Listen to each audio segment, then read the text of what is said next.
شعبي عندك قالي صفت بيت كفتوال شعبي مصيم مقله عدوا الشير خمس እንኳን ደስ ያላችሁ ትግራዋይ ወገኖቼ ላንዴና ለመጨረሻ ጊዜ ወደ 4 ኪሎ በሚደረገው ርብርባችን ቀጥታውኑ ከጎናችን እንድትሰለፉ አባሳንጆ ድማ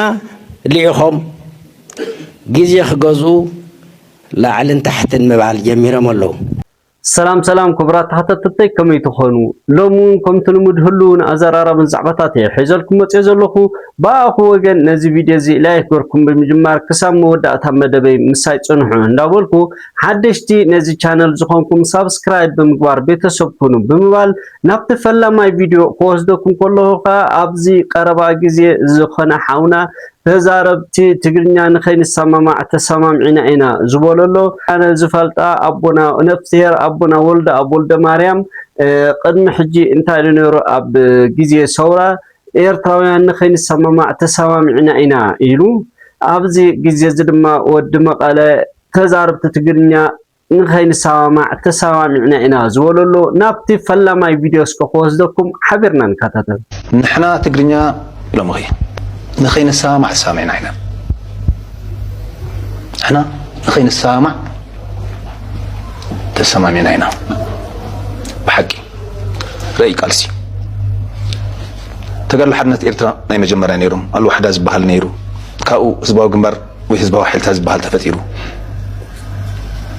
نحن حلو إيرترا يبالع نيرو تك حدا ما حسن أب حدا كنا توعلو نيرو أب كنت أبن سلا زوعلتي حيلي أب حدا مقاتل نيرو تي أبي ولد أول مريم زول وري خير حج نخين السامع سامعنا كلنا نسلت أنا تدل بمريحنا تهوي خاطر بشا أب كنا حدا غيرهم بحدثت إمكاننا ما حبر سلا مطفى أب حدا كاو كنات نيرو بانزاروي ولا بتقراي نابير تران ترايون أب جزي حوحتن حزبوا جنبارن ني حبر سلا تسبق كينو ما يكونن أب تسلطان مش مطفى كورشانا يسلطان ويكا تامنبرو مش مصبن تحت 5 عامات انت نتا نمنتاي دحر 5 عامات 6 عامات أبسل المسيوم ترى الكيوم ديوم كل يوم حاتمي ولا بتقرأ نور مرحنة ولا روب أبي إرترا لهم ولا روب تقرأ لهم ولا أبي إرترا زلون ولا روب تقرأ لهم ولا روب إرترا لهم كابزقر مكي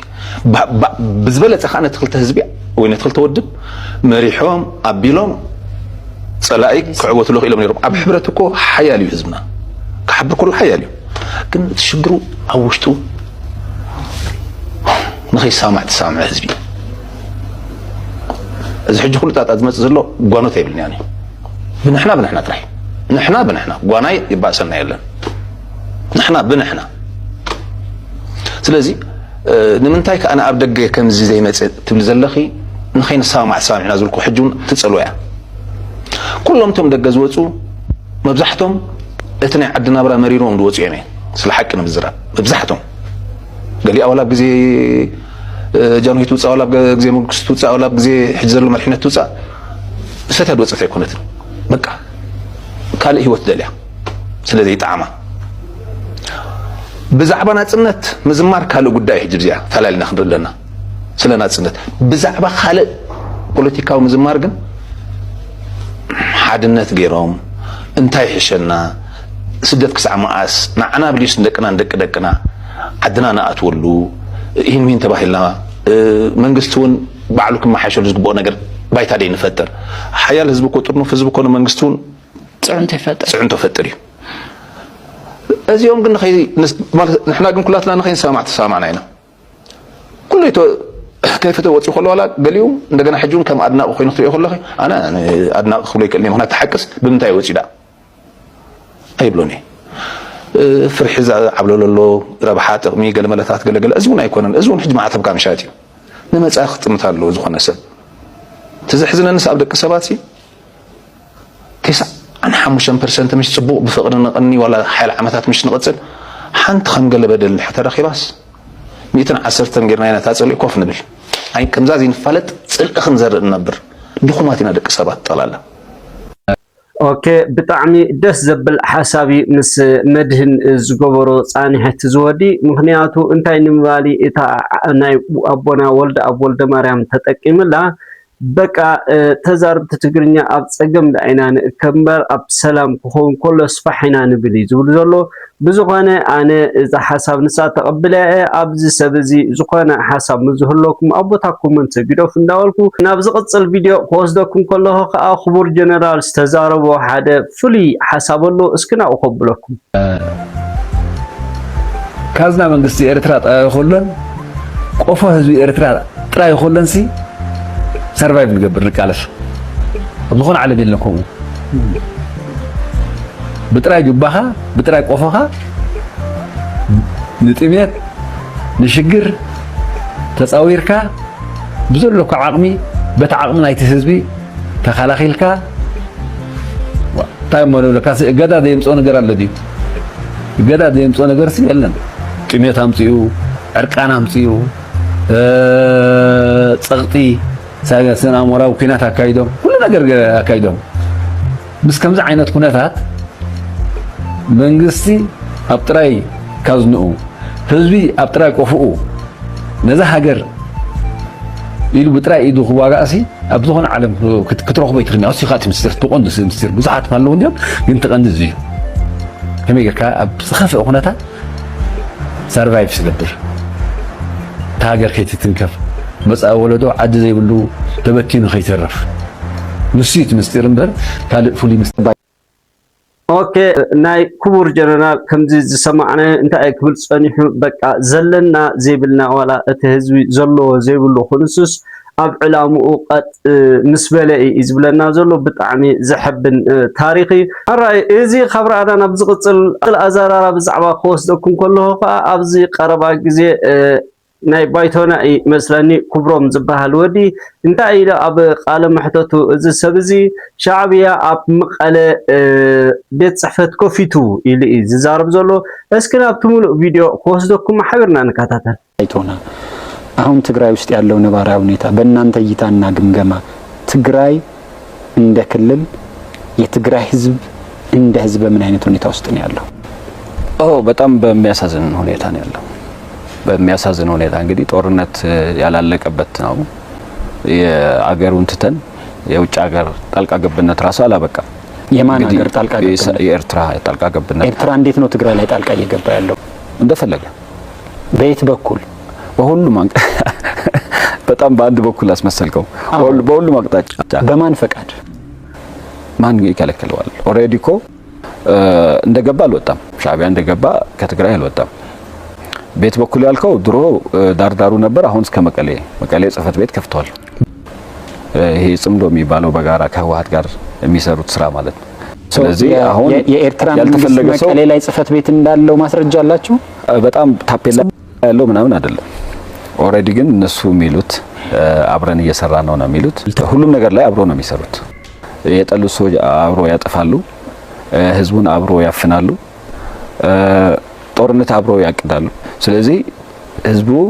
ችግር ውስጥ እንዲገባ ከችግር እንዳይወጣ የፕሪቶሪያ የሰላም ስምምነት እንዳይተገበር ትልቅ ሚና አለው የሻዕቢያ መንግስት። ኦኬ መጨስ ከምኑ ፈልጦ እዚ አነ ብፍላይ እዚ ባይቶና እዚ ወዲ በሐፈሻ እዚ ወዲ እዚ አነ አመቀለን ኩሉ በጣም ካብቶም ዘኽብሮም ሰባት ይነሩ ምክንያቱ ፍሉይ ሓሳባት ይነርዎ ኣብዚ ግዜ እዚ ግን ምናልባት ነቲ በዓል ዩቲዩብ ክብልዲ ዊዶና አነ ክርዳእኒ ካልን ምክንያቱ እንታይ ርግፀኛ ዘይኮነ ክዛረብ ፀኒሑ ካብቲ ቃለ መሕተቱ ዝሰማዓናዮ እንታይ ዝብል ነይሩ በቃ ጥራይ ኣብ ጫፍ ዘይኮነ ሻዕቢያ ዘሎ ኣብ መቐለውን ቤት ጽሕፈት ከፊቱ ኢልዎ ነቲ ጋዜጠኛ ርግፀኛ ዲኻ ግን ምስ በሎ ኣይኮነን ታቤላ ኣይኮነን እኮ ክኸፍት ግን በቃ ደስ ዝበሎ ምስ ህወሓት ብምዃን ተደልዮም ተደልዮም ፈሕብሎም ክብል ፀኒሑ ግን ሶሪ ርግፀኛ ዘይኮነ ክዛረብ ኣይነበሮን እንዳወልኩ ነዚ ሓውናዚ ክቡር ጀነራል ምግበይ ድማ መልሲ ይብሎ እስኪ ናብቲ መልሲ እንታይ ዝብል ጀነራል ምግበይ ንምንታይ ኣኹም ትሕስቡ ኢሉ ቃል በቃል መሊስሉ እስኪ ናብቲ ሙሉእ ቪድዮ ክወስዶ ሻዕቢያ መፅኦም መቐለ ዓድዋ ሽረ ከምዚ ጌርና ሓሰውቲ በቃ ግልጽ የዛረበ ዘሎ ሓደ ሰብ ኣይንኸም بمولم تام كم مجمع رئيس شعبي أتيو بس ما تصدق زنزل فيكيو تقرأي أي تتهلل بالزرباز حاسوتي كم هزب جن نهالو زنبرنا إنا زلنا إنا نقصل عايزوا الإشي أفلا لا يلني لو خمق الهادمو أدسابة زخدة بزي شكت نورا ماتي مزيان يزول كم يكبر تاي فلا لا هالي وين بقلت اسكن الزارة تاي تفلا لا قال يكو أنا قرمي زول تاي تفلا لا أين نعيد لي جفلا لا حزم يا مسكين صوت أين بزعل سرعة من قصديو تفلا لا بزعل بوليس دي تفلا لا بزعل استراتيجي تفلا لا تاي قلت كوي نقول لها أنا تجارو أو دقي هالو وشتي أب ستان دحنتني هالو بوليتيكا أب بيزنس نهالو أب دياسبورا أب استفلالي أب قطر نهالو بكتما أب هالمنا توقع من هالو أب حرشة أب زقونا نهالو تجارو حتونا أنتي قلت كوي مريتنا أنا ملس استفانا قال هزب لنا دقنا ولدنا كرتزاتي ولا لو نملسهم تقالي سنان سينيورتنا يتخونات ألاما حويتنا الرقاقص مس فيدرال منقص بتوعل بروتاريا بأقواو نابستاتسكو أنت زملس بوليتيكال ديالوج يهلونا داري سرعتي هلو داري متصعد الحزبنا نما عراري أوشتنا تجراي كمينا محضر كاستفلالية بوليتيكاو بارت اللوا أب ناشنال انترستنا أبناء بعلنا بهراوي محدرها أكلنا يتهاجر كوينها وشت أو محدرناها سرعة بزلوا من قد بسلامة ومن قدي تقاليسنا نعري أب تجراي زلوا ديمقراطي أبد سابالو حق اسكن زارة تتغير أب تجراي بميديا يخون بقرلي يخون ببارت تودي بيخون كم دليل تسوي يكون هنزارة من كل كيلو شعبيا مصيم مقالة عدوى الشيرة خمس جيرنا حسوتي بقى قلت يا زار له حادث بينهم بمولم تام كم مجمع شعبياتي بزي مصق زنزل تيكيو تجراواي أي تتهلل بالزرواز حسوتي ما نمزنا خام يلا حقن سرعة جيرام البوليتيكا خساتفو حقن سرعة جيرام هم من قسام واقر خساتفو حقن سرعة جيرام أمناي سراويت نيتان دحنتن خساتفو حقن سرعة جيرام بهلي تاريخ منت زلنا سواتنا ترقاقيهم كنقصقصو ما نمزخل كلهم سوي يلا أب تجراي با نتجار زي متن بشم ديمقراطي بس الدنيا نقيسه أما حدا قنيا زي تصبو تخابيرنا بوليتيكا سرعتنا محدرانا خنعرن داخلنا تخابيرنا تان دحنتنا نحلو داخلنا تخابيرنا نحنا زفطرنا يديو كل تجراوي كحابيرو زفطر عديا نحنا زفطرنا يكوننا أبناء تجراي حدنتن مص عدلن أبز حج زلنا ولودنا يبعلنا تاريخ لنا قدمي جن زنبري راي هزب زنبري تجراوي عدو هزب زنبري تجراوي تنبين كل عدقوا زنبري تجراوي زولي عجامة زنبري بتاريخ المنتن زخر هزبي تجراوي ندرت ختمن قطرون قدمو بمنتن بتاريخ زخر تجراوي أخصم عدوا معراب تجراوي توصيل كاتم مساسالي حجي نايستوسنة خالد حلقت مسيلهم كزارو وخمس خلو مني ناي يتحلقي نور كوي بزي مخنيات غيرهم دق زي سلز خنا أو تبيعرف بخمس تقللنا أو سراويت بخمس تقللنا كم زباولنا زين سيلنا يدخمات يزول أنا ناي دخمات بتازنا أسد خللك بتازنا أسد سقمت هالليكوا صحيح حبيرة مساهم تقادي ليه سريحة يغني اللي يقريني الكا بسلام أبقى زخام عرفون كيكالي دك الصادق سواء خينا مس حزة كاك زرا في لهم تجارون إنه عنا هنوتن كايسرهم كم يكبر أنا بزحلف زنورهم تاريخ أي كعدن كلهم كبر لنا أنا بطعمي زخبرو جنرال مقبي مخنياتو انتا ايزبل زولو سلم انتا اي سألئي قراي زنزاح مخنياتو كمتو سألأتي زبلو شعبية اب مقالة اب عدوى اب خصوم اب شرة አቶ አባሳቢሱ ዝተባህለ ሐሰቲ ወላ ሓደ ነገር ዝንኽዎ የለን ግን ስለምንታይና ነንባዕልና አክንዲ አፋላላና ንጽብብ አፋላላና እንዳክፋሕና ንፋላለ ዘለና ይኽብል ጸኒሑ ጀነራል ምግበይ ብጣዕሚ ክብሩ ዝግብኦ ጀነራል ሃራይ ንስኹም ኣብዚ ናይ ጀነራል ዝኾነ ርእይቶ ወይ ሃናጽ ዝህልወኩም ሓሳብ ኣቦታኩም እንትግደፉ እንዳልኩ እስኪ ነቲ ቪድዮ መሊና ንወዳዮ ገሊኦም መራሕትና ዝነበሩ እዮም ክብሪ ይሃቦም ምንም ሽግር የለን afta ዝነበሩ ዋይዋን ኣብ ቃልሲ ትግራይ ዝነበሩ መስተዋጽኦ ሓንቲ መዓልቲ ዲናይ ገረፈ ኣይፈልጥ ክብሪ የለን afta ዝነበሩ ያን የልና በአና ደረጃ አስተጋደሉ ዋላ afta ዕጥቅ ቃል ሰብ ዝናይ ሕዝብ መኸተ ዋላ ይሳተፍ ወዲ ሰባ ዘሎ ክብሪ ይሃበና ዋላ ኣብ ዝናይ ሕዝብ መኸተ ተዘይመቸው ኣብ ቃልሲ ትግራይ ግን ዝለዓለ ተራስ ተጻወቱ ማዓት ጀነራላት ኮነራላት ኣለዉ ተጋደልቲ ክብሪ የለን ኣብ ዝናይ ሕዝብ መኸተ ተኻፈሉ ክሳብታ መወዳእታ ብምንዋሮም ክብሪ የለን ሕዝቡ ዓውት ቃልሱን ምሳይ ዝነበሩ እዮም መብዛሕትኦም እዚ ሕሰብ ዝቀረበ ኣይዋን ዘምጽዎ መጀመሪኡን መወዳእቱን ዘይፍለጥ ናይ መጥፈፋ ናይ መጽለላ ፖለቲካ ግን በለጸኛ ነውራማት ይዝብሎ ማለት ኣነስ ሽም ሰብ ክጠቅስ አይደለም ሰነፋት ከምዚ ዝበለ ሰብ ዓዲ ክከላኸሉ መይቕረ ደጎል ናይ ኣቡኡ ነው ይሕሉን ማለት ፍትሓት ይዝብሎ ማለት እዩ ዘይተጋሩ ይዝብሎ ነውሪ ኮማ ይባል በባይን ታሕቲት ካኒ ነውሪ ዓደቦ ናው የመኸር እዚኦም አዲስ አበባ ኮይኖም ጨፊሮም እንዲም ትግራይ ነፃ ሆፅ መኸዓ በቃ ከምዚ ተበዲልና ከምዚ ባንየርና ማሲ ስቕ ምባልኩ ሓደ ግዜ በቃ ጽቡቅ በቃ ስቕት ድሕር ኢልካ ድሕር ተንበርኪካ ድሕር ንገንዘብን ናይ ሳልሳይ ወገን አጀንዳ መሳርሒ ኮይንካ ትመጽእ ደሊኻ ኣይከኣልንም ትግራይ ዋ ትግራዋይ እኮ ዓብዪ ዓቕሚ ዘለዎ እዩ ምግበ ተገደላይ ኮይነ መሰኻደው እንተኢለ ተኽብረን እንተዘየለ ኣብ ውሽጢ 24 ሰዓት ዘወርበል ዝብል ህዝቢ ኮይኑ መን እዩ ትማል ከምዚ ነይሩ ጀነራል ገለ መን ገለ ፖለቲከኛ ነይሩ ዛምዛ እንዳለ ዝፍክር ዘሎን ዋዕሊ ዘታሉ ዘሎ ወይ ህዝቢ ትግራይ ብደንብ አይፈልጥን ማለት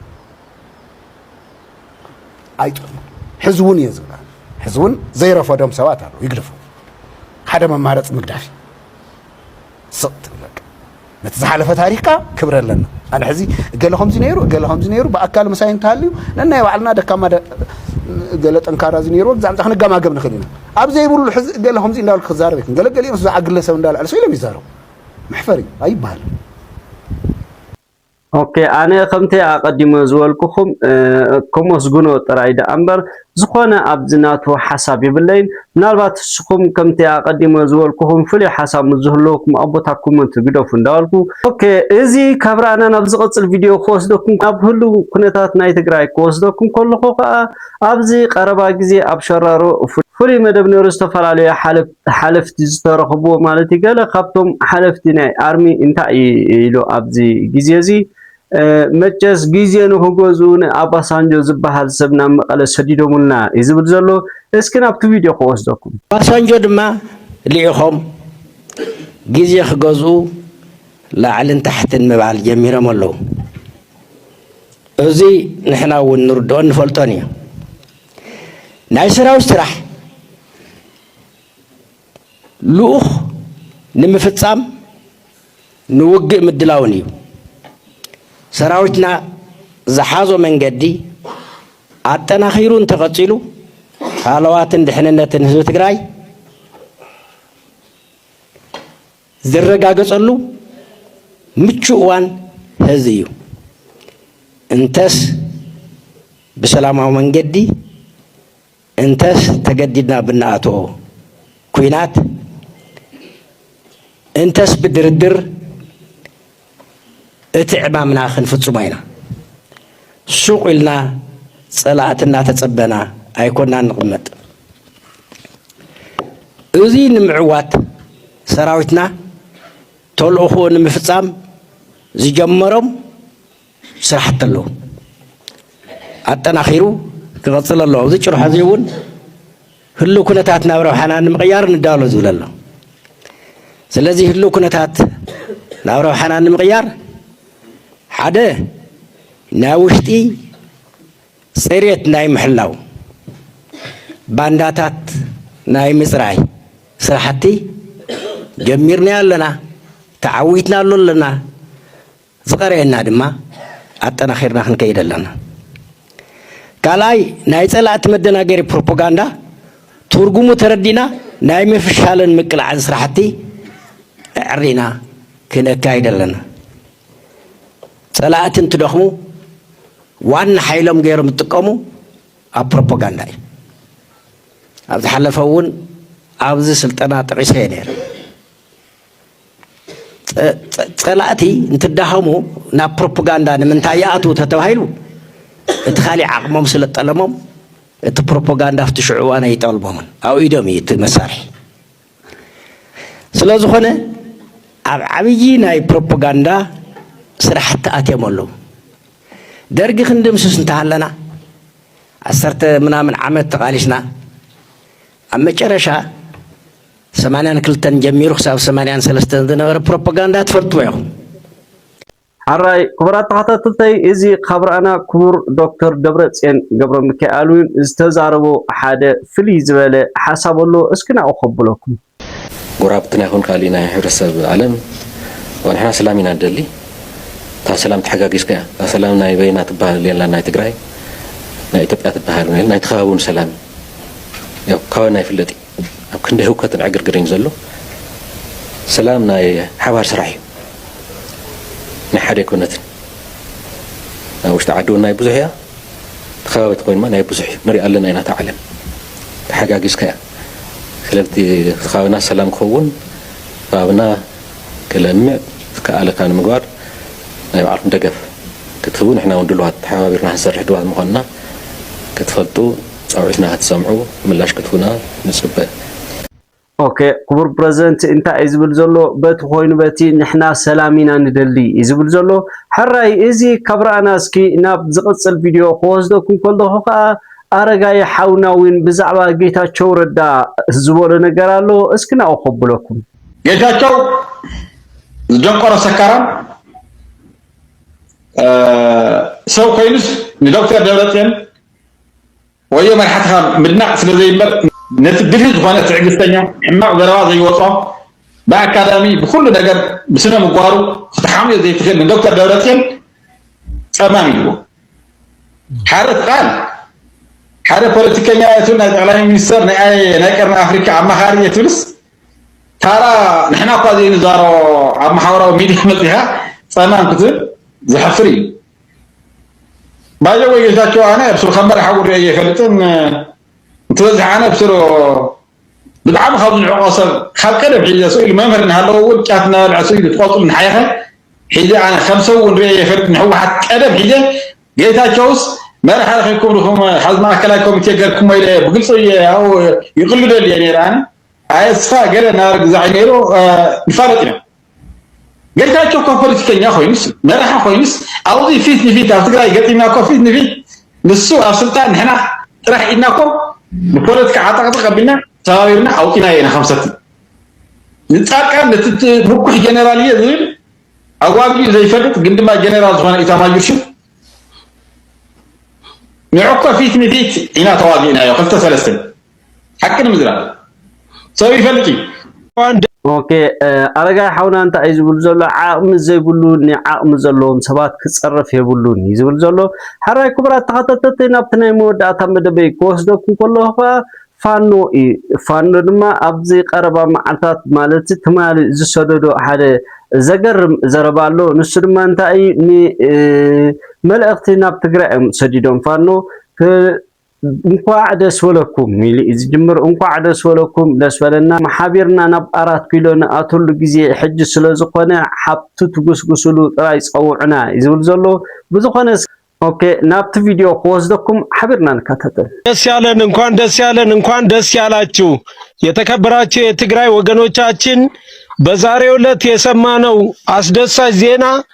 እኛ በትግል ላይ የምንገኘው የአማራ ልጆች ሰላማችሁን የምንፈልገውና ለፈለጋችሁትም አስፈላጊ እድገት ከጎናችሁ የምንቆም መሆናችንን በጣም ገልጻለሁ። በግሌ ህዝብ ትግራይ እንኳን ደስ ያለህ እንኳን ደስ ያላችሁ። የዚህ ትግል ደጋፊ የሆናችሁ ወገኖቻችንም እንኳን ደስ ያላችሁ እንኳን ደስ ያለን። የትግራይ ህዝብ ዛሬ የዋለበትን የደስታ ውሎ በሙሉ ልቤ ደግፌ የትግራይ ህዝብ ጥይት የማይሰማበት ቀጠናን እንዲሰጠው ፈጣሪን እለምናለሁ። ይህንን አስቸጋሪ የሆነ ደም አፍሳሽ ግለሰብ ለማውረድ በሚደረገው ርብርብ ትግራዋይ ወገኖቻችንም ከጎናችን ሆናችሁ ለአንዴና ለመጨረሻ ጊዜ ወደ 4 ኪሎ በሚደረገው ርብርባችን ቀጥታውኑ ከጎናችን እንድትሰለፉ የሚለው መልእክቴን አስተላልፋለሁ። ከደስታ ብዛት ራሱ መናገር አቅቶኝ ነው። እንኳን ደስ ያላችሁ ትግራዋይ ወገኖቼ። ኦኬ ክቡራት ተኸታተልቲ ናይ ልምዓንቲ ቪድዮ ንዝረኣኹሞ ምስሊ ነይሩ ተማሂርኩም እንተዘናጊዕኹም ክትኮኑ ተስፋ እናገበርኩ ብሓድሽ ቪድዮ ክሳብ ንራኸብ ሰሰናይ ንዓኹም ላይት ኢንተርቴይንመንት